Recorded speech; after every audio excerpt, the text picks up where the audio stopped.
everyone! This is Heart and welcome to my kitchen. Today I will be showing you how to make my go-to moist chocolate cake recipe. This recipe is easy to make and the process is like making a cake mix so that you'll have your ready cake mix on your pantry when you need it.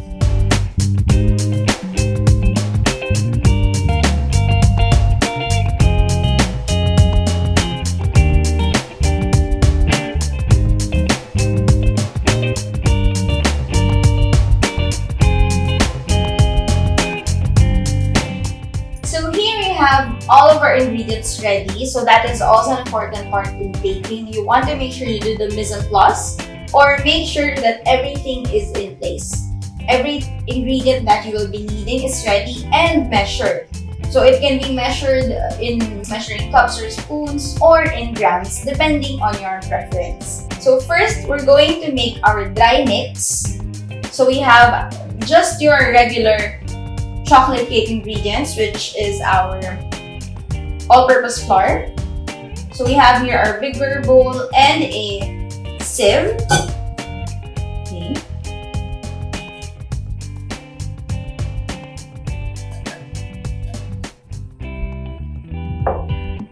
And then we have our white sugar.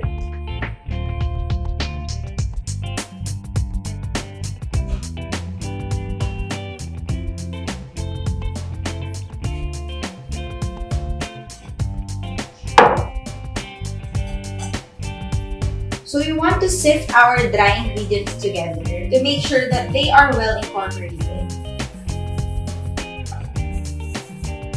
Okay, to that we're going to also add in our dark brown sugar. Okay, so I love using dark brown sugar in baking recipes because it gives that extra moisture with the molasses and its earthy flavor. Okay.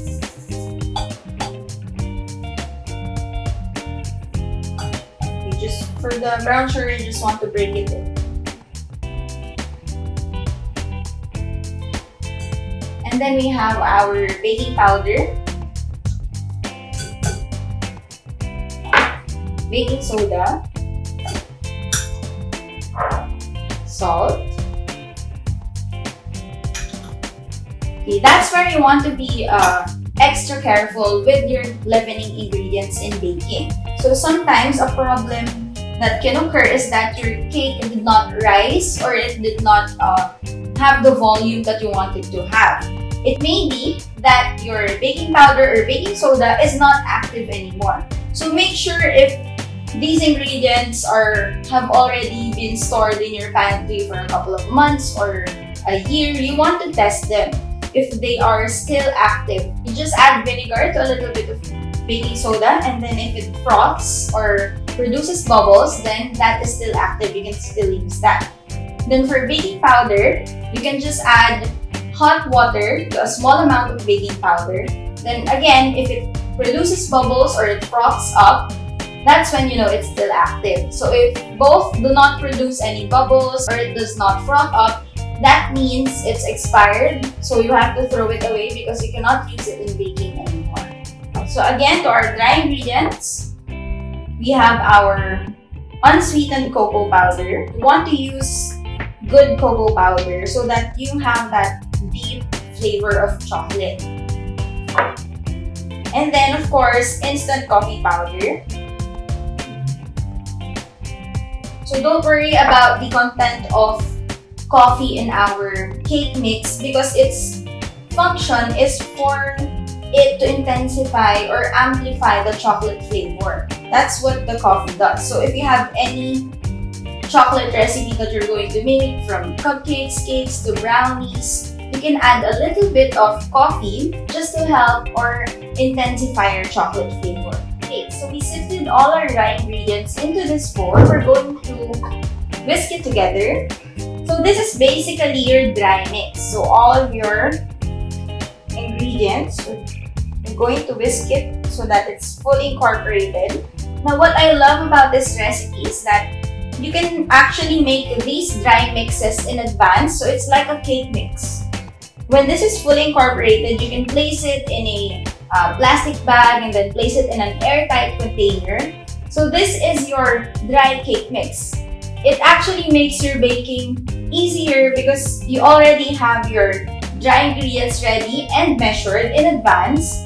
You're just going to have to mix all your wet ingredients into the dry ingredients. So you can just make your dry mix in advance. Then when you're ready to bake, that's when you can mix your cake batter.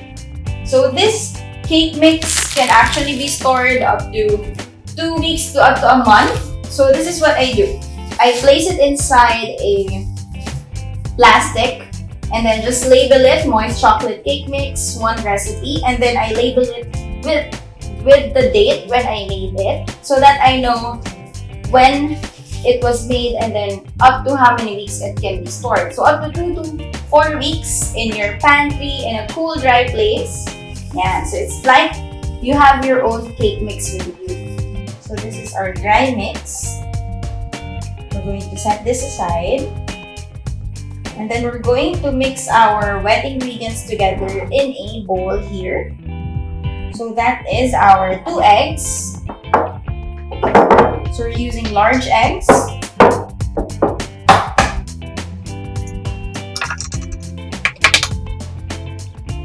And then we have our evaporated milk.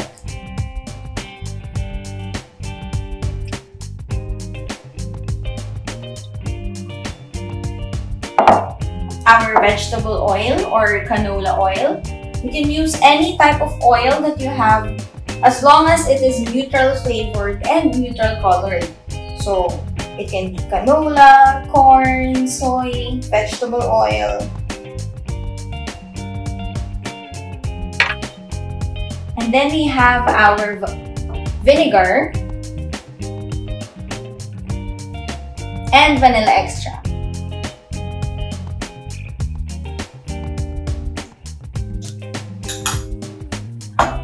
So we're going to mix or whisk our wet ingredients together.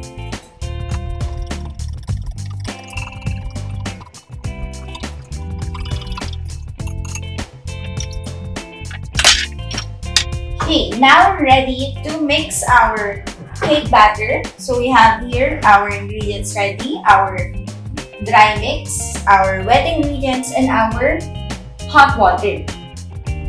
But first, before mixing your cake batter, you want to make sure that you have preheated your oven to around 350 degrees Fahrenheit or 170 degrees Celsius. So that is also a very important step in baking. You want your oven to achieve the right temperature first before you place anything in there. Or else, when you place your cake batter in your pan in a cold oven or an oven that is not properly preheated, it can be dense, it can be rubbery, and sometimes it can be crumbly or break apart. So that's an important step in baking. And then if you're going to use cake pans, you want to grease and line them already with baking paper. But in this case, we're going to be using 4 aluminum foil pans. Okay, so one recipe will make 4 8x4 foil pans. But also one recipe can make 1 8-inch cake. Okay. So we're going to mix. Slowly pour in our wet ingredients to our dry mix. So you can just do this all by hand, no need for a mixer.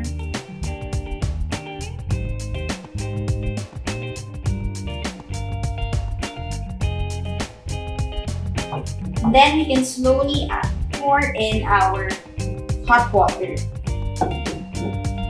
So the hot water will help bloom the cocoa powder.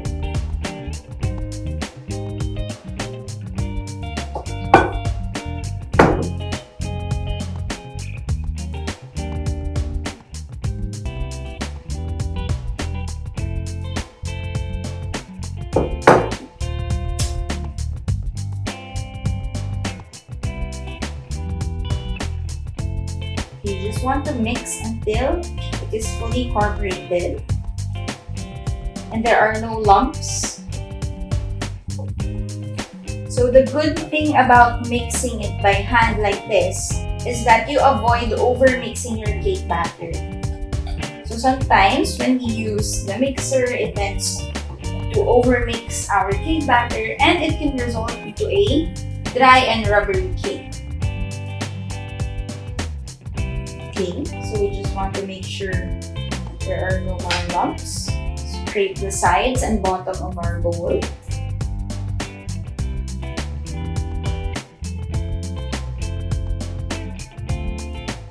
Okay, so this is the consistency that we're looking for.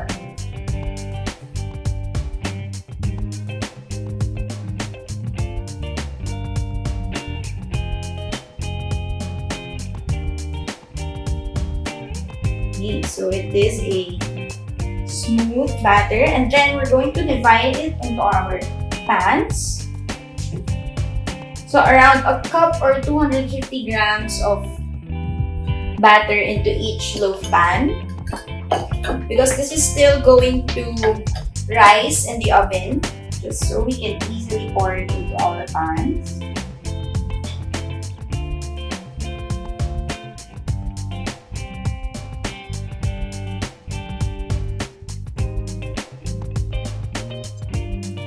This method is also good when you're making cupcakes, when you're pouring this batter into cupcake pans. So you just place it in a measuring cup with a spout so that you can easily pour in the batter into our pans. So this recipe will also be able to make around 2 dozens of 3-ounce cupcakes. So now we're gonna place them in our preheated oven for this size of pans, it takes around 20 to 30 minutes. So while we're waiting for our cakes to bake, we're going to prepare our chocolate ganache that we will pour on top of it. Or if we're going to frost our round cake, we're going to make a chocolate ganache icing. Okay, so just 3 ingredients. We need cream, butter, and dark chocolate.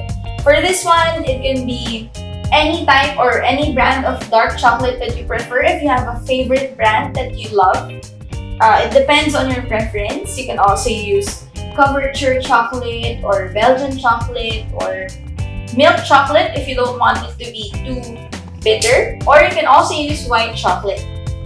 So here we have 500 grams of dark chocolate. We're going to heat up our cream inside the microwave in 15 to 30 second bursts until it is hot. Okay, so here we have heated up our cream inside the microwave. We're going to pour it into our chocolate.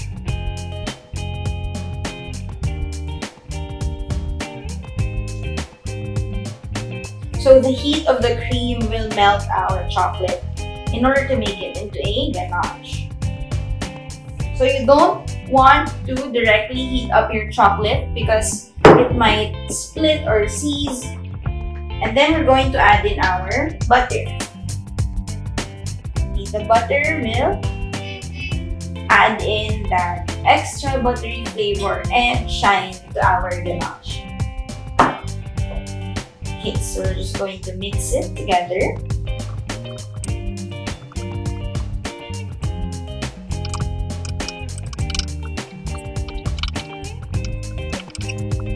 Okay, so once our ganache is smooth, we're going to set this aside in room temperature, so we don't have to place it inside the fridge yet because we're just going to pour this on top of our cake. But for round cakes, I'm going to show you later, I made also a round chocolate cake in advance, and we're going to frost it with a chocolate ganache that I prepared about an hour ago, then just let it set in room temperature so you can see the difference in consistency of the two. So this one is slightly more runny, and then the other one is, so this one is set just in room temperature so that it will be easy to spread it onto our round cake.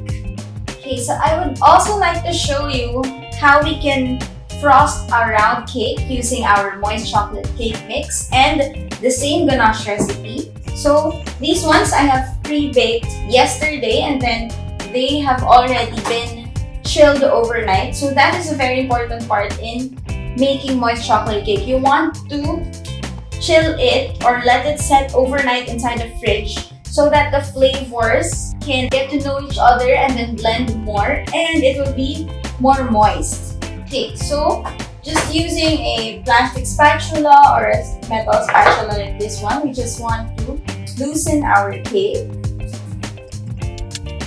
Okay, so once all sides are loosened, I'm going to wear a glove or gloves for both hands. And we're going to cut our cake in the middle to make layers. See how moist our chocolate cake is. Now, if you have a dome on top of your cake, you can use a serrated knife to just trim the top so that you'll have a level center. Not too much.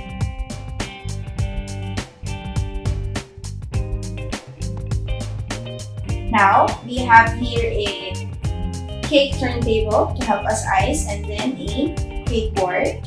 Place a dollop of our set ganache onto our board so that the bottom layer of our cake sticks to our board. You don't want it to be running around. Our first layer.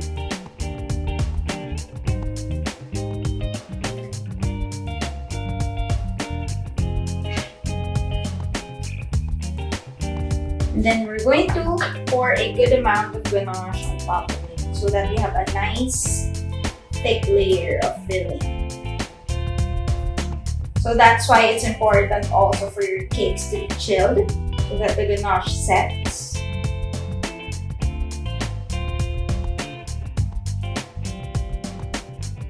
Then we'll top it with our second layer.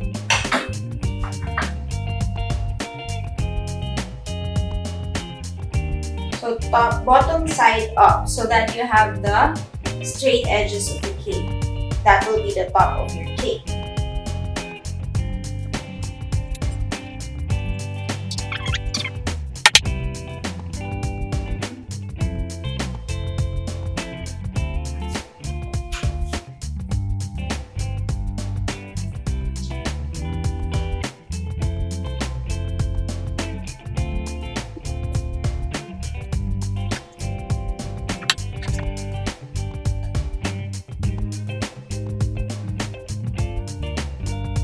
Okay, once our first layer is done, we're going to place this inside the fridge for the ganache to set.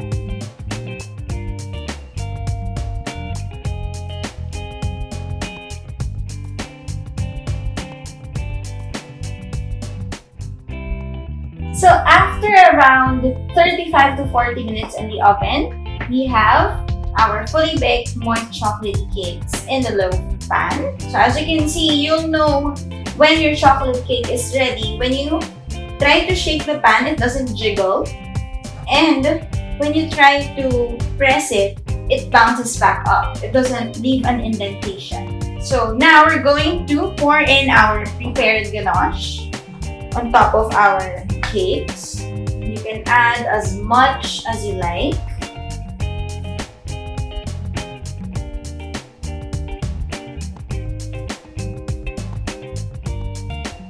So you want your ganache to fully cover the top of your cake.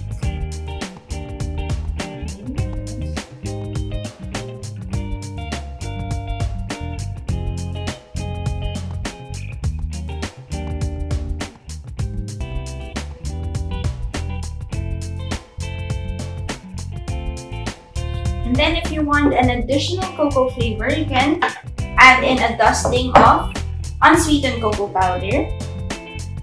Lightly tap it.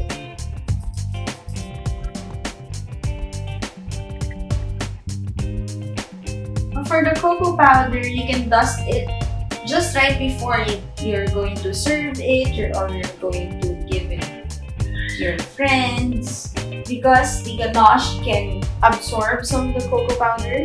Once our first coating of frosting or ganache is set, we're going to add in our next one. So this is the last layer. We want to fully coat our cake.